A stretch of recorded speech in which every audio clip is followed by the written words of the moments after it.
Perfection is the enemy of creativity, Right. right? Plain and simple. And there is no way to create a perfect story in any kind of a perfect situation, right? It's just literally impossible.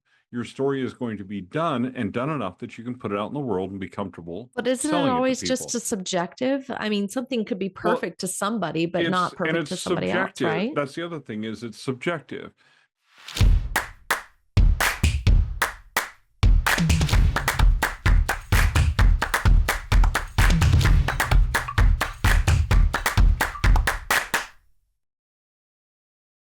Welcome to Pros Talking Prose. Troy and I are hot on the heels of watching the Odyssey, and we have a lot to say about it, but we're not going to spoil it for you guys. If you haven't seen it yet, we're not going to really talk about it in terms of like the plot or anything, but we are kind of analyze some of the things that we noticed with the Well, I audience think maybe, the and then audience, and we'll talk about the we'll talk about concept, story and the concepts, right? story concept Yeah, that's behind it. We don't want that's to talk about the behind. story itself.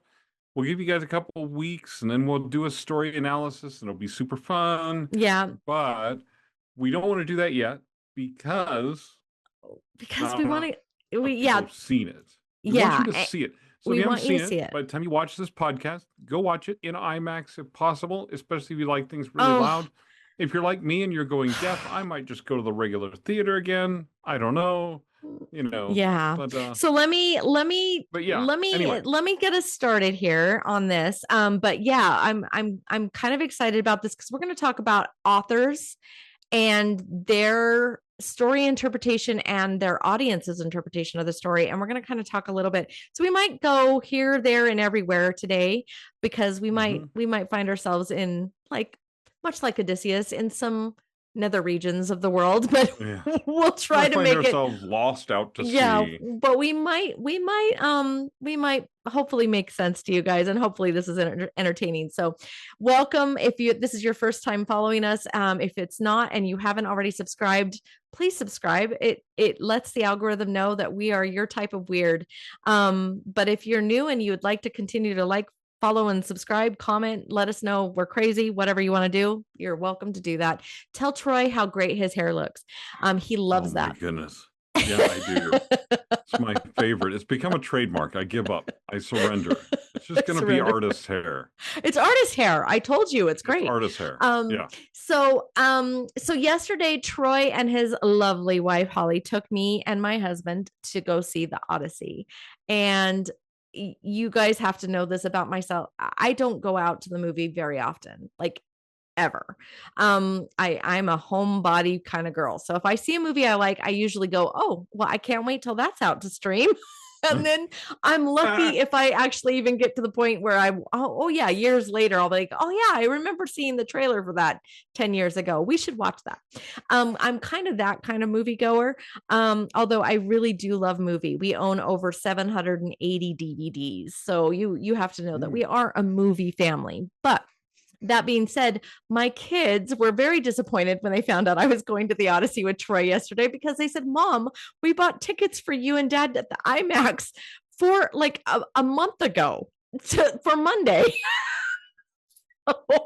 So I got to see the Odyssey 2 days in a row, once in the regular theater and once in the IMAX. So I will say the next time Troy and I go to the movie, if we decide to do a story analysis and he wants to hit up the Odyssey one more time before it leaves the theater, I told him I'm willing to go a third. So if that doesn't tell you that it was worth it, it I don't know what It else should. will. Should It tell you should. something. But I will also say there's been a lot of controversy surrounding this movie. There's been a lot of controversy surrounding the actors that Nolan employed. There's a lot of we're not going to talk about any of that. I'm just gonna let you guys all know and interpret that in your own lenses and with your own thing. But I will say that the story, there's something about telling a timeless story like the Odyssey.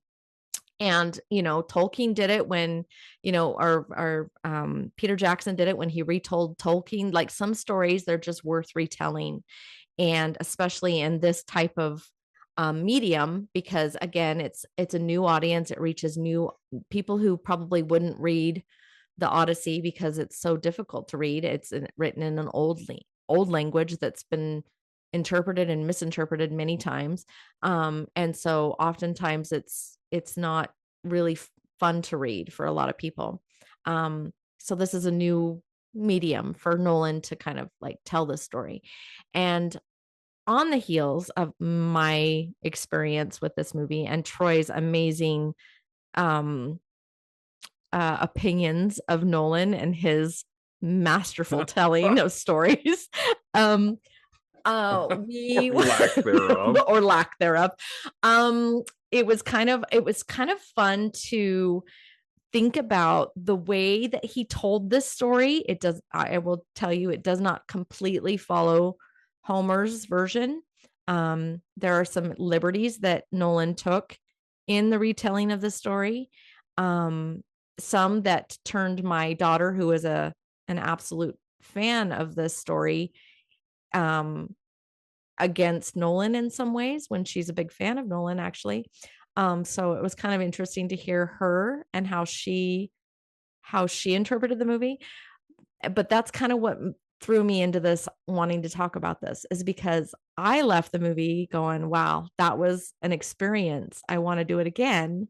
And my daughter, who went into this experience, I expected her to be blown away and totally excited.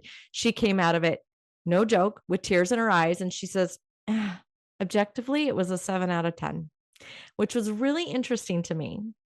So Troy and I kind of went off on a tangent much before we started this podcast to make sure we could get the tangents. No, Maybe. well, I don't know, because we would have let out some spoilers, and I wanted spoilers. to. I didn't want to do that, so we got that out of our system. But one of the things that I wanted to kind of cover is this idea that as an editor and a publisher, Troy and I face a lot with authors when they come to us with their stories and they want us to create these masterful, epic stories that will resonate with generations, but they're not willing to put some of the work into it. Mm-hmm. And even when they do, they are often disappointed with the reception of those stories, I guess, or the interpretation of those stories. So Troy, on the heels of these of this telling of the Odyssey, and in your interpretation of Nolan, I know you have much respect for the man. If you guys don't sense the sarcasm, you should. I want to know what you think about when people write stories, because you've written many and you've gotten positive and negative reviews. How should authors approach the process of letting their stories go to an audience and trusting that once they let it go, that it's okay? And how do you let go a story, let go of it, and kind of when to let go, and like, that whole process of just going, man, you know what I mean? Like, that's you're opening a whole can of worms. But I know. Except that, like, I love the shirt that I have on, which you probably can't see around the microphone. But it's like, write without fear, edit without mercy. Right. And some of you have found me pretty unmerciful in my edits of your work. And I am unmerciful in my critique of many other people's work. For instance, Christopher Nolan's Oppenheimer, if you do not know and haven't seen the analysis that I did of it, which I did a couple of years ago, I should actually redo that analysis. Yeah, should. Under a different umbrella so that you guys can actually see it. But I'm not a fan of the way Christopher Nolan tells stories in some of his, in the way he creates some of his movies. And the reason is the lack of story depth. And there's a lot that goes to that, right? But there is a delicate balance between story depth, because so many authors will come to me and their first 2 to 3 chapters are all backstory. Like, but the reader has to know this. And I'm like, when's the last time you went to a movie or read a book and you said, thank God the author had those 3 chapters of backstory or that hour of backstory at the beginning of the movie so I understood what was coming next. The truth is, you don't see that. The truth is that when you're starting out as a writer, you don't know how to weave that backstory in such a way that the reader gets it without you having to tell them Right. what they need to know, right? That is the delicate balance of, we talk about, Stacey and I were talking about it beforehand, and I don't know if this quote came from Stephen King or somebody before Stephen King, or if I got it from Stephen King, whatever it was, but it's that the story begins in the imagination of the author and finishes in the imagination of the reader. So we have to Right. give the reader enough detail that they can finish the story with their imagination, but that we don't give them so much detail that they have no room for their imagination, and we don't give them so little of detail that they don't have any context, so they don't understand what the story is about. If you guys The know where problem with that, Oppenheimer was oh, go ahead. too little context. I was gonna say, if you guys So, know where that quote came from, can you put it in the comments, because oh yeah, just we drop it in use the it a lot. comments. Just drop it in the comments. Somebody Somebody Google that. I knows. probably could have Somebody Google Googled it. it Yeah. before an hour or whatever. But anyway, But I yeah. didn't. It doesn't really matter, because the main thing is to make that point that in the case of Oppenheimer, what happened was there was too little context to the story, too much was left to the reader's imagination, and so at the end of it, we didn't know what the story was about. Right. It Okay? just kind of lacked So direction. it lacked direction. The Odyssey is much better. There are still some issues with the Odyssey. We're not going to, like I say, we're not We're going not to going get to talk into because we that don't want to get because into that. I don't want any spoilers, No. nothing like that. So none of that's going to happen. But the truth is that he did a much better job of giving the viewer enough detail that they could finish parts of the story in their imagination. Right. And I very much believe that the part that we're finishing in our imaginations has a lot to do with our own perspectives and points of view and life experiences.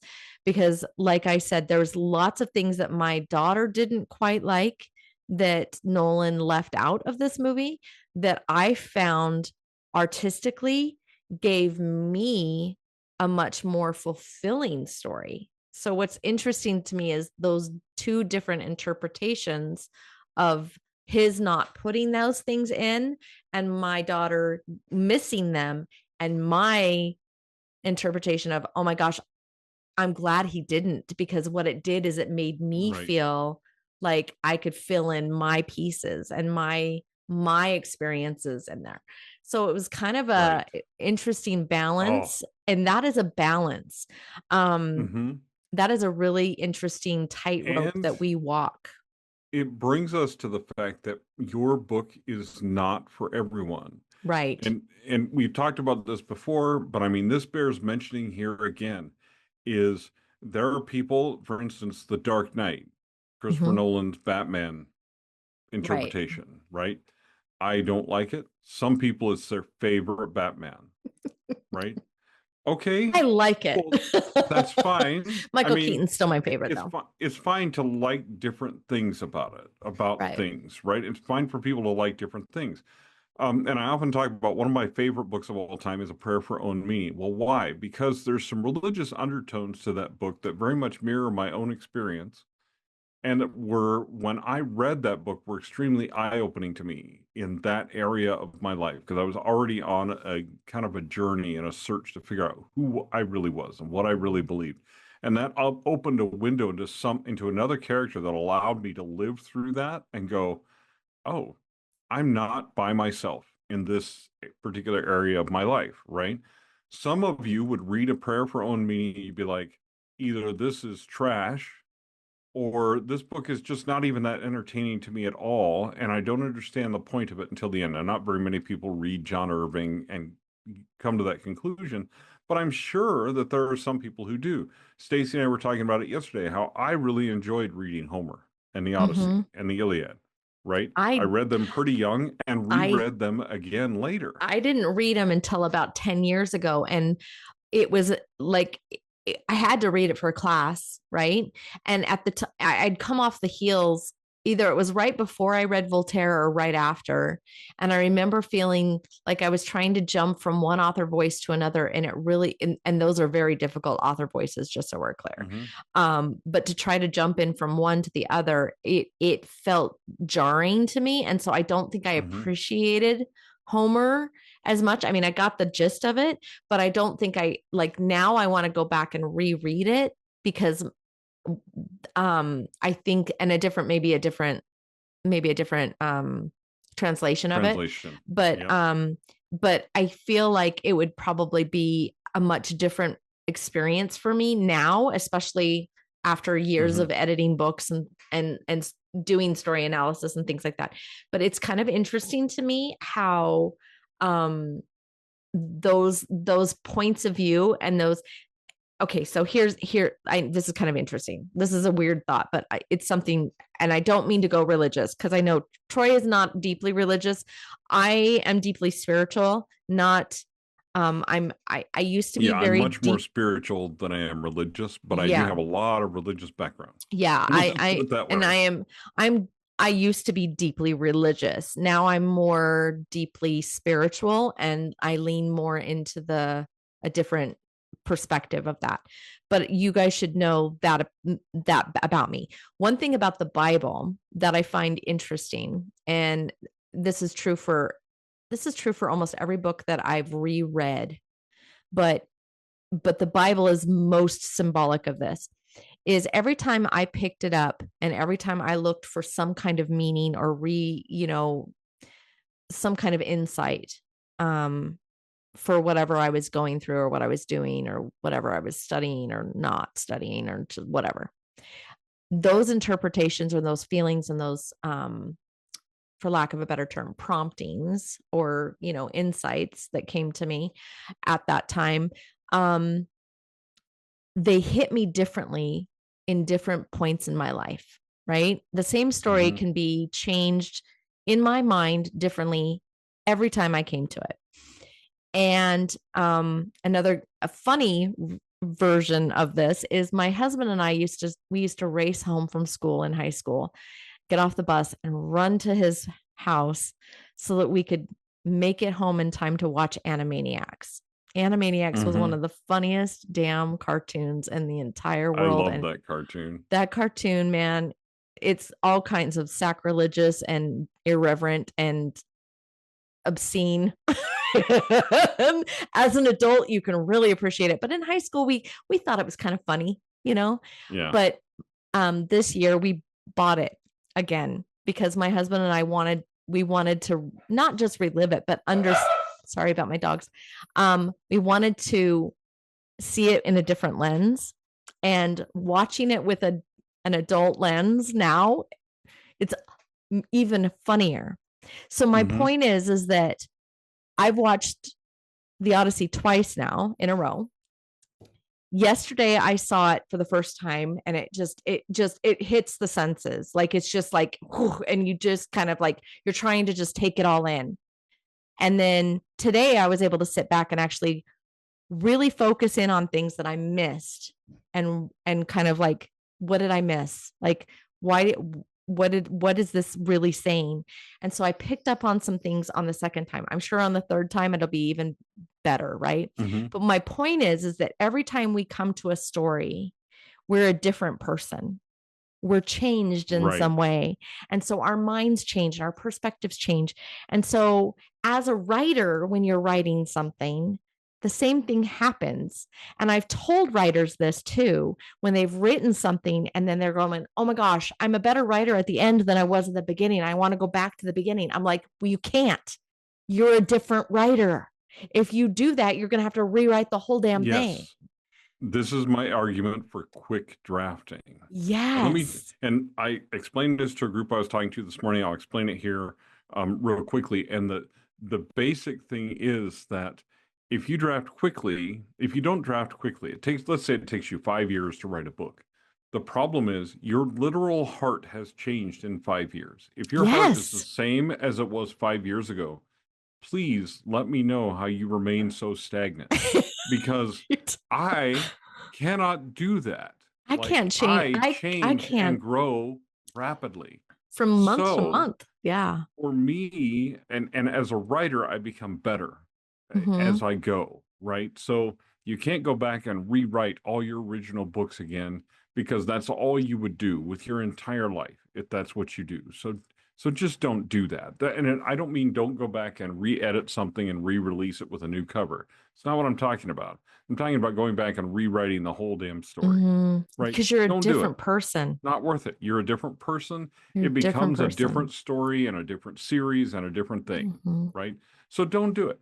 But the point of that is that, and just as when we read different stories at different times in our lives, when we write different stories at different times in our lives, it will hit us differently. So drafting quickly enables you to write a comprehensive story before you change so much that the story is no longer meaningful to you. When Right. people they draft over 5 years, they go back and try to edit that book, it becomes extremely challenging. It used to be one of those things they'd say, put that book away for 6 weeks or 2 months and then go back to it. And I tell people, please, for the love of all that's holy, don't do that. Not that Find a long. way to find distance from your work Yeah. and at most leave it for a couple of weeks and then go back and revisit it. And the reason is otherwise you will have a mess. It will be hard for you to edit it because you won't understand what the point is you were trying to get across 5 years ago because Mm-hmm. you're not the same person. You don't look at even those events and the things that you wrote about it in exactly the same way as you did then. So don't do that. Don't do that, okay? But the other thing that as an author that you have to understand is if I hand you one of my books now, it may hit with you a certain way, and that may be positive or negative. And 3 years from now, that same book may hit you differently. Mm-hmm. So you may have just, if a reader leaves you a bad review, you may have hit them at a bad time in their lives when they were like, this really poked me in the kidneys and I didn't really enjoy it. Right? Okay. Okay. Then hit them at another time in their lives. Okay. Mm-hmm. Hit them later. Hit them at another time. Okay.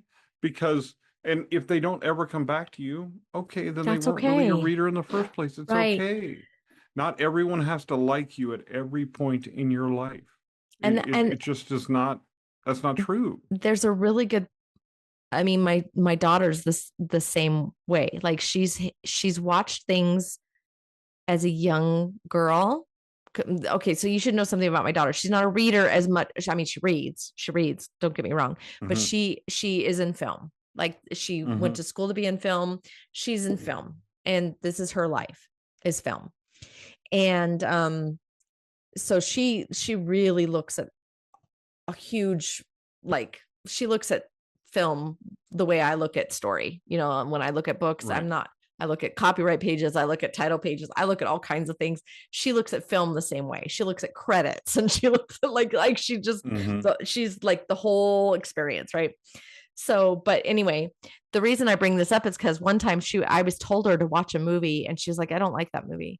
And then when she was an adult, like a couple years ago, she rewatched that movie for some reason, and she says, "Oh my gosh, that movie was amazing."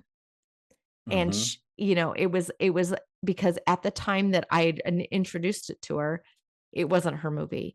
And that's kind of what I wanted to come to at this point with authors, is like there's a lot of authors out there that think, and they come to me, and Troy, you even mentioned this before we got started on the recording, is that there's a lot of people that come to us and they say, I want my book to be like read by everybody. I want everybody to read it, and I want everybody who reads it to love it. And if they get a review back that's like, yeah, I didn't like this, or I didn't feel like this really did a good job, or somebody critiques them on, maybe they didn't feel the theme was good or whatever. Um, it's like a knife to the heart.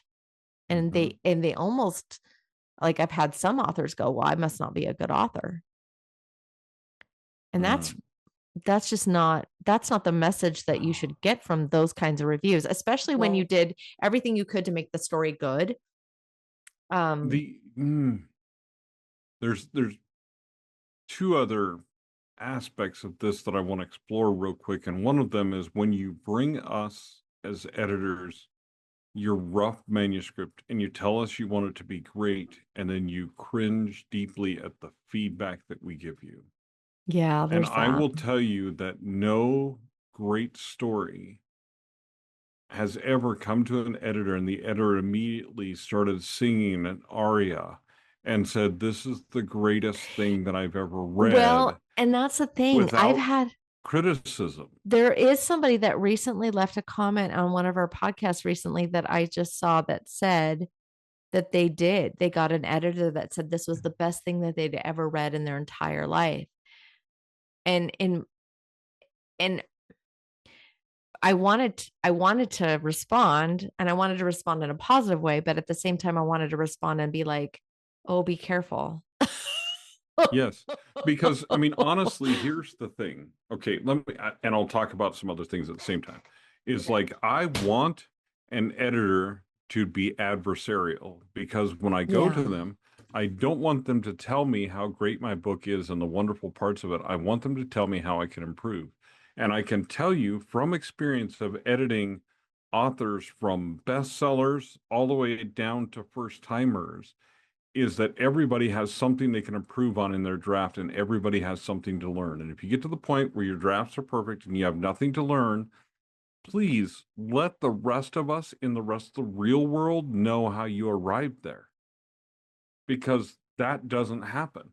So every time I go to an editor, I want their harshest and their most negative feedback. If I'm feeding something into AI, for instance, like a business plan or whatever, I set the adversarial scale to 9.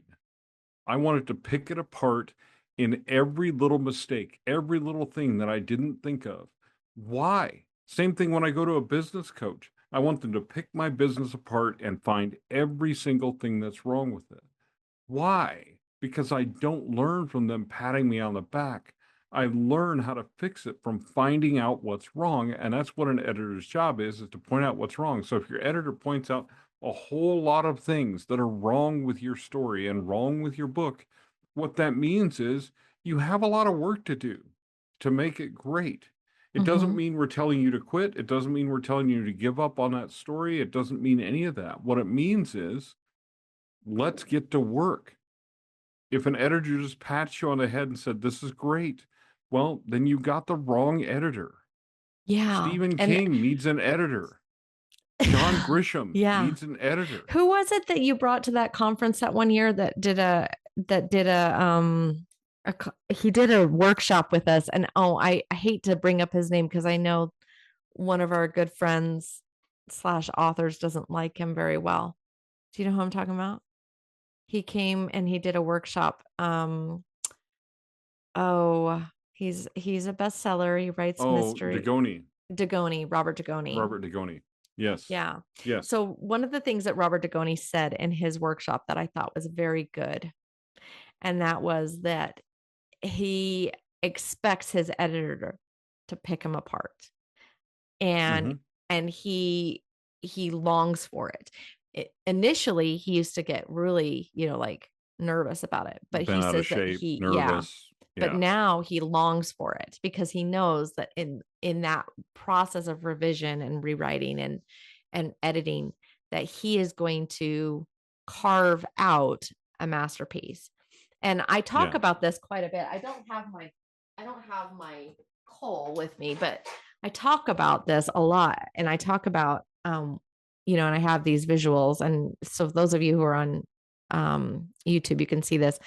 But when a diamond is created, it is created from a lump of coal that is put under a lot of pressure and a lot of heat. And that pressure and heat is what makes the gemstone a gemstone, right? That's your revising. Mm-hmm. That's your hard developmental guided And your rewrites, study. and Oh, and studying, learning how to be a study. writer. Yeah, just critiquing other stories is part of this. You're putting a lot of pressure and heat onto your craft. And then once you carve that out of the mountain and you find it, it's not great. It's just usually a cloudy piece of, rock. that Mm-hmm. has imperfections and yuckiness in it. And an editor is supposed to take this and cut it and polish it into this, Mm-hmm. into a Yes. shiny diamond. The this is what editing does. Yeah. It's So exactly our job. it's our It's job. But it's you what you're can't, paying us for. that right there, there's a great story in that. But that is what you're trying to sell to the public, right? Right. And You can but you can not sell raw everybody, diamonds. yeah, you can You sell can sell this. them, but you're going to sell them to a jeweler who's going to cut Exactly. them and Who's then going to polish cut it them. and polish it and then put it in a setting like this, like my ring, so that I can get to wear it and take it with me and experience Right. it and feel it and make it part of me. That's what people do with your books. You take this, you publish it, which usually is your setting. And I get into that analogy and when I'm doing my editing classes, but you put it into a setting and that setting is what you're packaging your story to sell. Okay. And you Right. can buy it in different ways, but once I buy that diamond and I put that on my finger and I make that part of me, now it's part of me. It's my Right. story. That's my ring. That's my diamond now. So that's what I'm trying to get at with this whole idea is that when people like Christopher Nolan create stories, I'm sure he's paying attention to some criticism here and there. Mm-hmm. Has And to. I'm sure he was edited. I'm Certain sure of of it. it. On I'm that big of a certain. budget, Yeah. somebody was editing something. Somebody was editing something. But also, I am 100% sure that man, once he finished and went to print and said, okay, release it, that he was satisfied and let it go.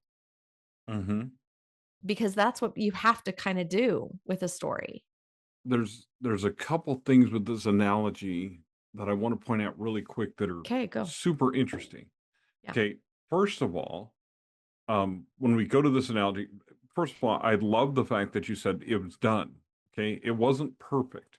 Mm-mm. Perfection is the enemy of creativity, Right. Plain and simple. And there is no way to create a perfect story in any kind of a perfect situation, right? It's just literally impossible. Your story is going to be done and done enough that you can put it out in the world and be comfortable But isn't it selling it to always just people. a subjective? I mean, something could be Well, perfect to somebody, but not perfect it's to somebody else, subjective. right? That's the other thing is it's subjective because the analogy of the diamond. Okay, so we talked about how publishing is not fair, right? Some people Right. have more advantages, they have more money, stuff like that, right? But I can tell you from personal experience that like there are huge diamond rings, there are like Mm-hmm. a normal sized diamond rings, and there are tiny diamond rings. Mm-hmm. And guess what? A jeweler sells all of those All of them. kinds. Mm-hmm. You know why?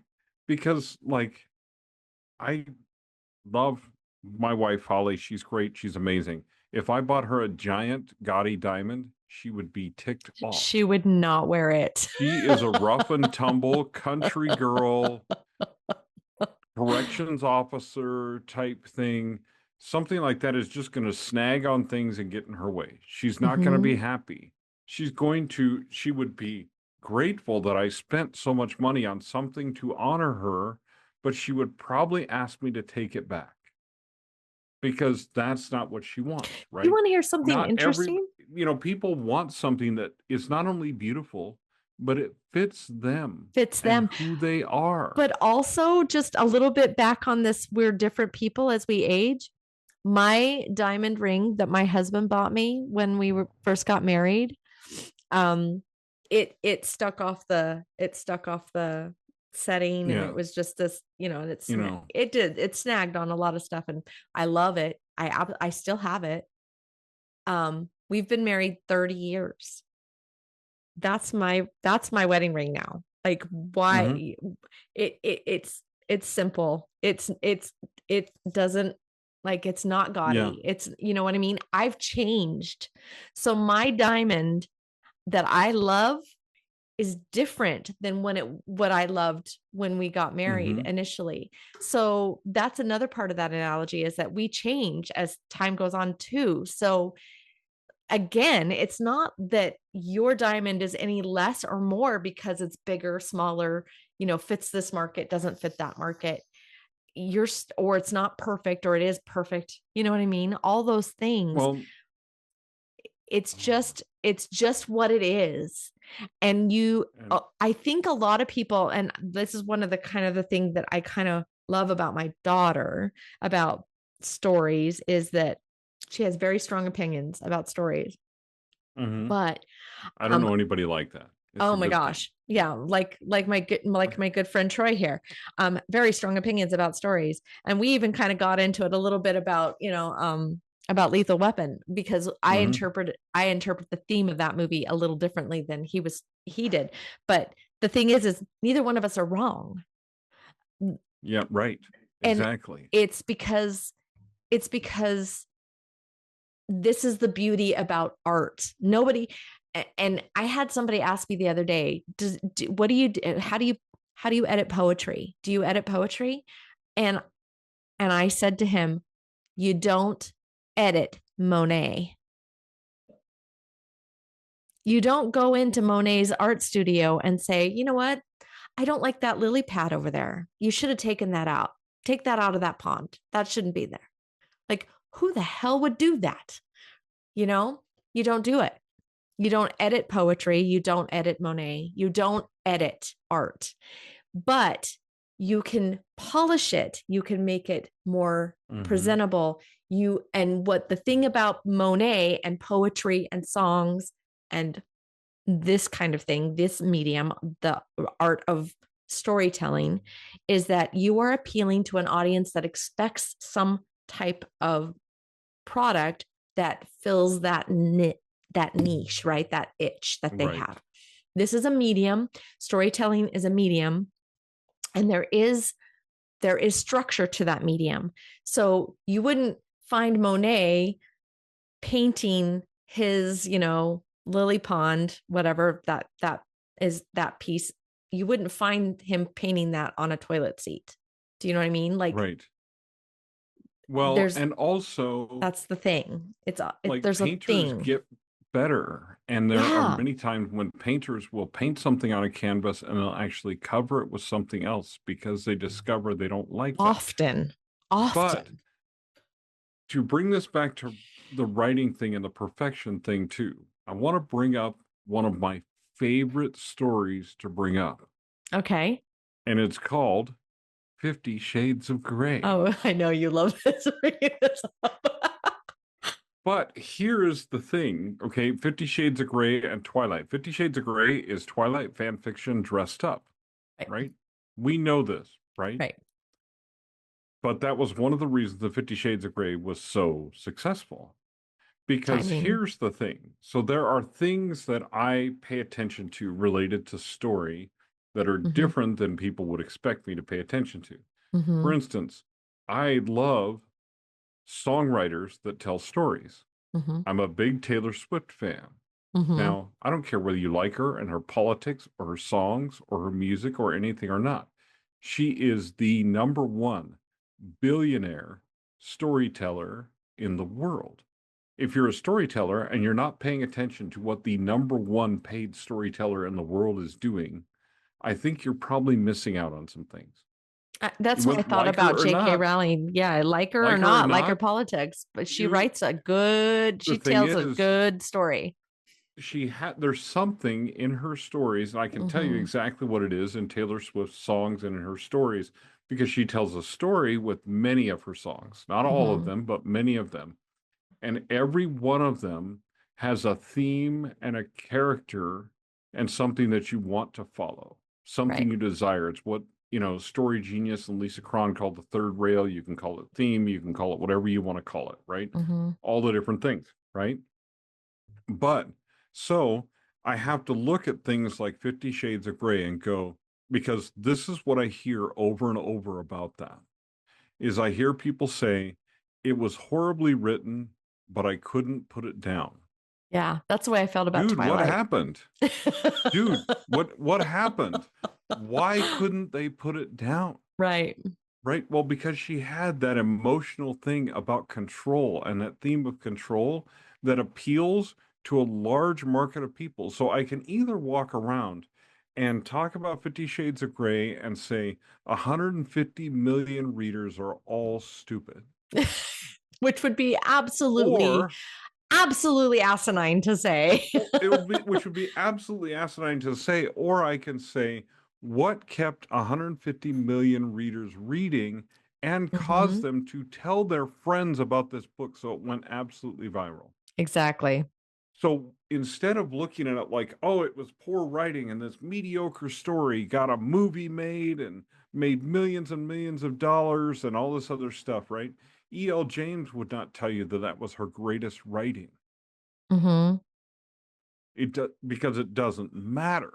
Okay. So some of you are coming after this greatness and this perfection as if there's not more to it, that there's not a spark and a thing that keep people reading late into the night, that they wake up and suddenly there's a giant orb and you're like, is there a semi parked outside my window? What is going on? Oh no, that's the sun and I have to work today because I read all night, right?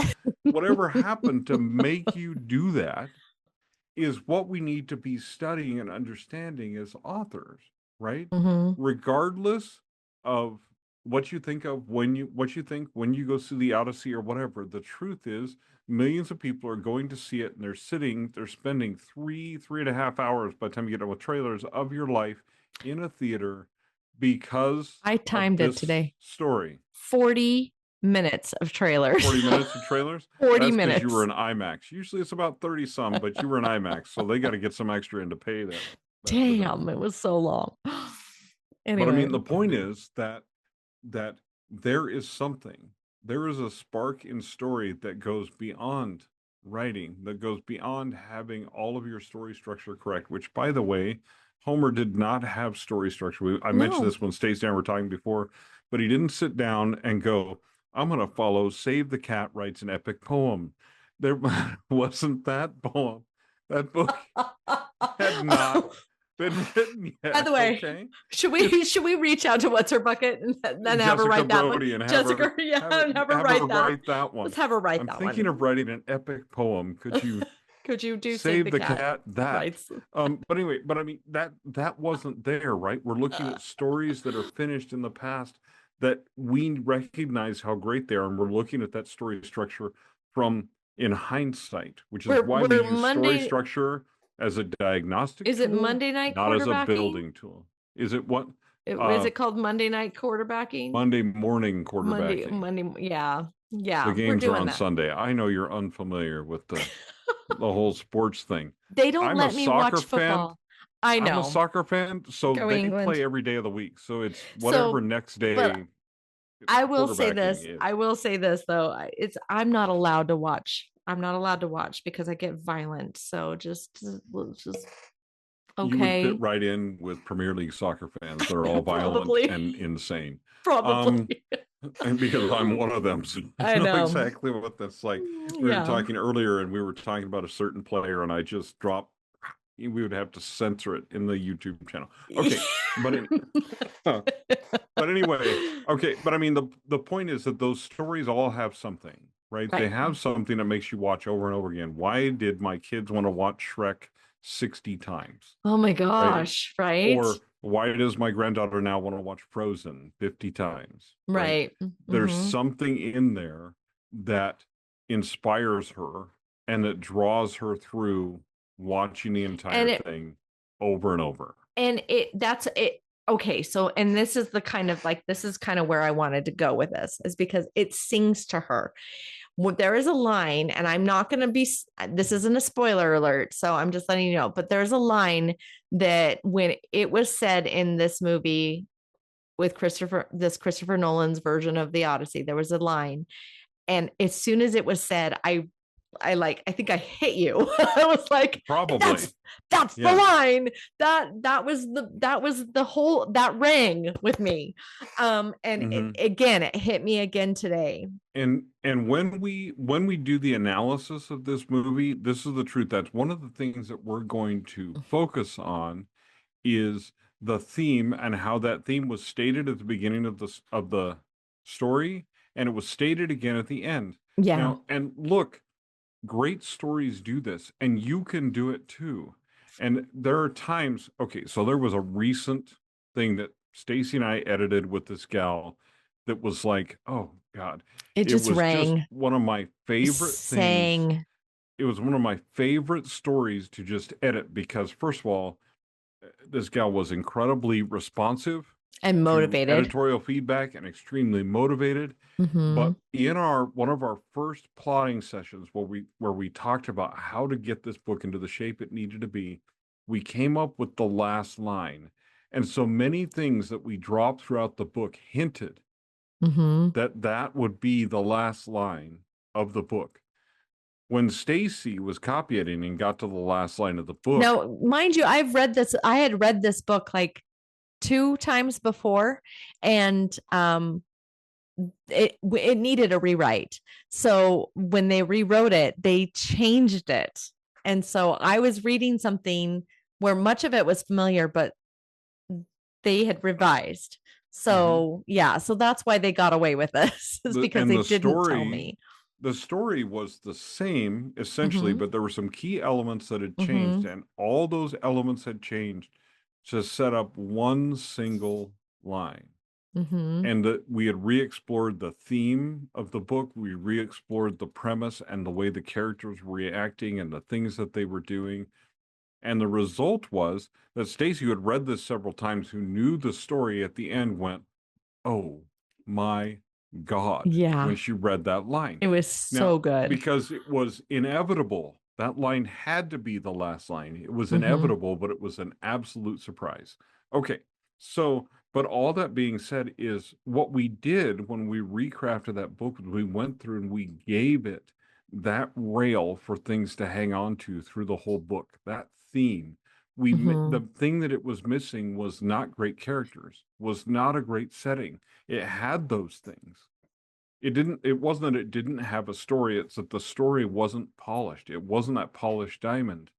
But it was what the big thing it was missing was that central rail, that theme that ran all the way through. And that central rail means when people pick up that book, they don't stop until they finish it. Right? That's what you all want. That's what you ask for when you come to editors. That's what we're all just shooting for when we're writing, right? And you can do that. I want to give you absolute hope that you absolutely can do that.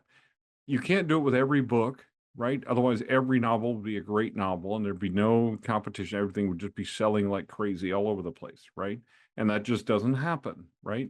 But not everything can be great, but everything can be good and can have those elements of greatness. And then if you put yourself in that position, you can create something great. You absolutely can do it.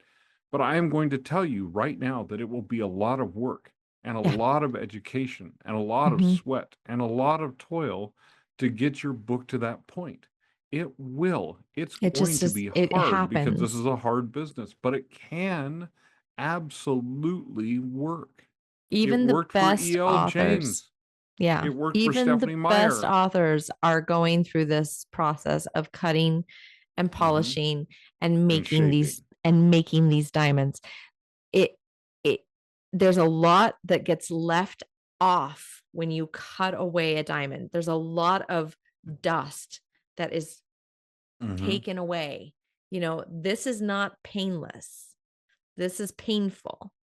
So that is something that you need to understand. But then this shines so much brighter when you get rid of all the fill. You get rid of Hmm. all the waste. Um, but that's why I kind of wanted to go with this line, is because it really, really shined. It shined that diamond for me. Nolan's Hmm. story, like it put an exclamation point at the end of the story. And what it was he said that the songs need to be sung so that people who don't read can hear the story, can know the story, Mm-hmm. right? And that to me was very interesting because it told me that in an age of in an age when people didn't write, you didn't write, libraries were rare, books were rare, things were, they told stories, they sang songs to tell the stories. That's how the stories were passed along, right? For Mm-hmm. ages. That's why Homer wrote this as an as a epic poem, because it was, storytellers could repeat it, like, right, it's Mm-hmm. um so that was the whole point. But what I loved about it is it opened it up to this idea, in my mind, in my interpretation, that when we tell stories, that we can tell them in different ways, Mm-hmm. and that Mm-hmm. people can understand them differently because of the ways we produce them and the way we send them out there, the way that we Mm-hmm. let the audience take those stories into their hearts and their souls. When we tell you guys to write a good book, it's not so that you can just put it in a paperback and put it in a library and hope it gets forgotten on a shelf.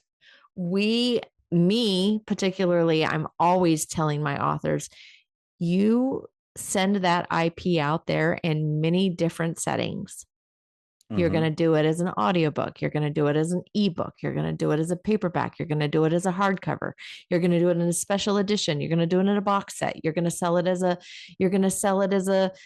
short film. You're going, whatever IP that your translations, whatever. Mm-hmm. Songs. Troy's got songs that he's, writing for some of his books. Like, Yep. this is just that there's no limit to your ability to sell a good story.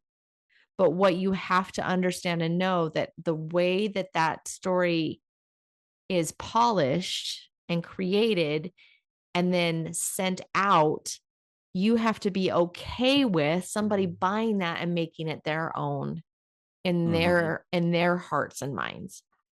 And I think that's ultimately what I'm trying to say, is that, like, Nolan sent that story out there and we're going to just eat it up, or we're going to tear it apart, or whatever. Some of us are going to love it. Some of us are going to hate it. But ultimately, I don't think that matters to him. I think that he Well, did the book, or he did the story the way he wanted to. And that was one of the things. I mean, I can't remember if it was him or if it was a guy that did.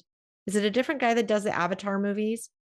I mm-hmm. can't remember. James Cameron. James Cameron. Somebody said something to James Cameron, I think at the time that he did the last Avatar movie. They said, nobody's going to sit in a theater for a 3-hour movie. And he says, some people will. He ultimately just didn't care, like, Mm-hmm. he knew who his Well, audience was. And I think that's James Cameron. I think he's kind of like James Cameron. I mean, Christopher Nolan. I think they know who their audience is and they're okay with not being everybody's well, audience. Do you know what I mean? and here's the other thing that we talked about before we started recording, and one thing that we should mention, as we wind towards the end, and that is that not only should you be okay as the author putting things out there into the world and letting people make it their own, but that's exactly what you want them to do. Yeah. You do not want every single person to interpret your work the exact same way, Mm-hmm. because it's, first of all, you're diminishing the impact, right? You're Right. diminishing the impact that it has. You're taking something away from those people who would react to it in a different way than you think they maybe should. That part doesn't matter. Let them interpret it and take it into themselves and make something out of it. I remember very vividly my first novel, where I had friends of mine who had like known me for years, and all of a sudden they're reading this book and I'm terrified Mm-hmm. about how they're going to receive it. And I remember the different reactions that I got to it. And Mm-hmm. I will never forget some of those reactions. And there are countless readers I never heard from. I don't know what their reactions were. I have no clue what their reactions were, right? And it doesn't really matter. Mm-hmm. It doesn't really matter. The point was that the reason I put that out there was because I had a story to tell and I needed to tell it. Mm-hmm. And I distinctly remember finishing writing my first trilogy and understanding that I had closed that book and that chapter of my life. And that was great. Actually, it felt great for me. But I remember hearing from readers when they read the last of that last book and were like, what in the world just happened? Like, and they all had different reactions Right. to, to the way I had chosen to wrap that up, right? And that's exactly, I didn't know that that's what I wanted, but it's exactly what I wanted, Right. right? It's exactly what I wanted. So just understand that you want that. You want every reader to have their own reaction to your book and have them internalize it. You really do. And so stop aiming for a certain angle or a certain way that people receive things. Finish your book, polish your story, make it the diamond, throw it out in the world, and let people take it and make it their own. That's going to be Right. the very, you're, people are going to love you, and some aren't. That's just fine. That's That's just fine. okay. And that, my friends, is how we're going to end that. Because honestly, how do you top that? That is that's exactly the message I wanted. I wanted people to understand that their story matters. That's one of the things that we say, right? Their story matters. Mm-hmm. It matters to somebody. And it doesn't matter if it matters to one or a million people, it matters. And just do the best you can, make it the best you can, and then move on to the next thing, because you're going to be a different person and a new person, and a new author and a better author each time you put out a new book. And Mm-hmm. so don't ever give up. Don't ever stop. Just keep being weird and keep writing. Keep going at it. It much like Odysseus on that stupid boat. He just had to keep going, and you have to just keep going. You're gonna get lost sometimes. It's okay. Just keep going. Just keep going. But anyway, so we hope that that hit the mark. I hope that we're making sense. If you guys think that we went off on our little tangent a little too far today, let us know. We'll take it with a grain of salt. We'll keep going too. Yeah. But in the We'll keep going off meantime, on tangents. yeah, we'll keep going. Probably. It's Keep likely. going. Yeah. But just so you know, Troy and I've got some upcoming classes in August that are going to be, again, free. We do the power session and the craft lab, and my power session this next month is actually going to be on email, on email, what is it? Email lists and how to, leverage it to make your, grow your audience and not be salesy and gross. And then your class, what was your class Well, this my next month? July one Your will July be one is like like 3 days next month. after this drops. Oh yeah. Okay. So what's that one? And that one is Oh, on overcoming obstacles to creative focus. that's the right one. And So, then the one yeah. in August is, do you remember what the one in August is? I can't remember. No, I don't Yeah. remember. Anyway, come to the July and we'll tell you what the August is going to Then I'll be. tell you what the August one is going to be. It'll be a surprise to me too. Um, We have them apparently, out there. I plan these mapped out a year in advance, and then I go, "What was I What teaching on was I next month teaching? again?" And Yeah, yeah. sometimes I'm like, "Ooh, I just thought of something new, and I'd really like to change." I'm like, "No, No, we're mapped out for the year. stick with the curriculum, stick with the things Yeah. we're mapped out for the year." We do have some new courses coming up. Keep an eye out for those. I've got a couple new ones in the works. Some of you are going to be really excited to know that CJ and I are going to be back and going through Story Genius again Yay. So as a excited. team. I'm so excited to be back working with her again on some really cool stuff. And we're going to be doing, like I said, we're going to be doing some plot analysis. We'll do the Odyssey at some point. Once more of you have had the opportunity to see See it, we'll it. actually Hmm. go through the plot. And then I've got another part of I'm creating a giant course, but it's going to be in a few different parts. And the second part of it is called Breaking Plot, and we analyze the entire Breaking Bad season. I've wanted to do this. I almost had it done like 2 years ago. 3 years ago now when I was working with we'll just say I was working with a different software company and leave it at that. And leave it at And I that. was almost done because I was ready to integrate it into that education program. And unfortunately that fell through in it. So it's taken me a couple of years to get back to it and finish it. But we're analyzing Breaking Bad episode by episode, season by season, then the overall season arc. It'll Very be a fun. super cool thing. We're going to call it Breaking Plot. There'll be some other plot analysis type tools that go with that. And then I'm going to do a very in-depth, kind of probably new to some of you, story about analyzing character roles, not the characters themselves, but the character's role in the story and how Very that can cool. help you determine how good your story is going to be. By the So, way, I do have an archetype worksheet, or like kind of an archetype um uh worksheet on my website. If you go to my website at printpro.com and you go into the tools, or the author tools and resources at the top, I have one that's like archetypes. So if you're interested in kind of like getting kind of an overview of archetypes, that's kind of a fun tool to use. But it's free. You can get it on my website. yeah. But another thing I wanted to bring up and announce, if Oh, you're sticking with us yes. to the end, we're very excited about this. We have shifted. Some of you, if you followed us for a while, we talked about the Feldheim Summit, the Feldheim Writers Retreat, but we decided to change directions because what with the climate and the economics and just, I guess, overall our kind of focus and what we want for authors to get from these retreats, we have shifted to the Wayfinder Summit. You can find the information about the Wayfinder Summit on wayfindersummit.com. And our Wayfinder Summit Writers Retreat is a 3-day retreat that will be held in October. It is a virtual retreat and it is $30 or pay what you can. And we have a lot of fun things that we're going to be doing. Becca and Roland will be joining us for the Wayfinder Summit.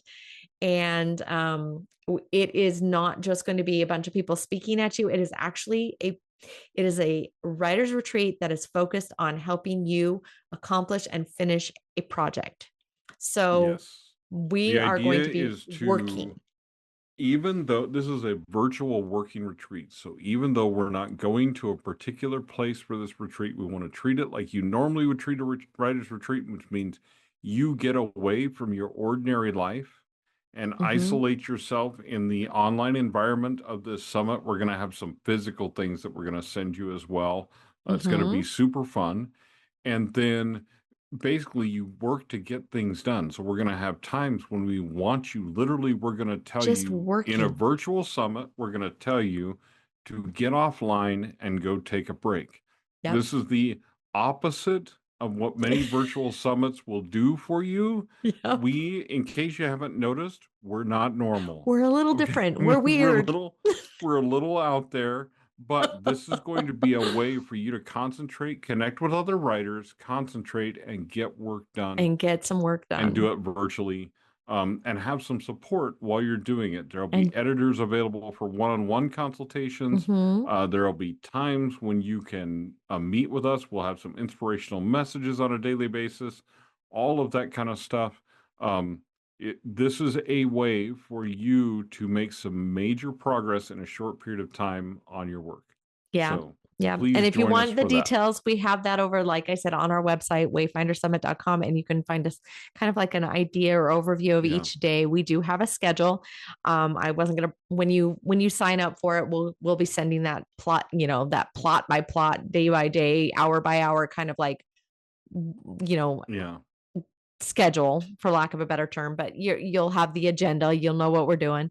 And then but there's an overview over there right now if you just want to check it out. But we are really excited to do that. So if you're interested, let us know. If you have any questions, I will put the link in the description below. Yes, it's a And $30 minimum, but if you can pay more, we do appreciate that. It helps us scholarship people in, helps us create more summits, things like that. But it we helps want us this to pay be for as our affordable as speakers. possible. Yeah, yeah. Yeah. So we are Yeah. excited, and we have ambitious plans for the future of this summit. So we're kind of hoping this is a success so that we can get the lay of the land and see if this is something we could do maybe a couple times a year, maybe one person in person and one virtual each year. I don't know. We'll see how it goes. Yeah. We're We'll see very what excited happens. about it. But anyway, let us know again if you guys have a particular topic that you would like us to cover in our podcast. We are always open to suggestions. And in the meantime, as per usual, go ahead and keep writing and, be kind. If you're mean in my comments, I will kick you out, and stay weird. Thanks, everybody. Thanks, everybody. We'll see you later. Take care. Bye.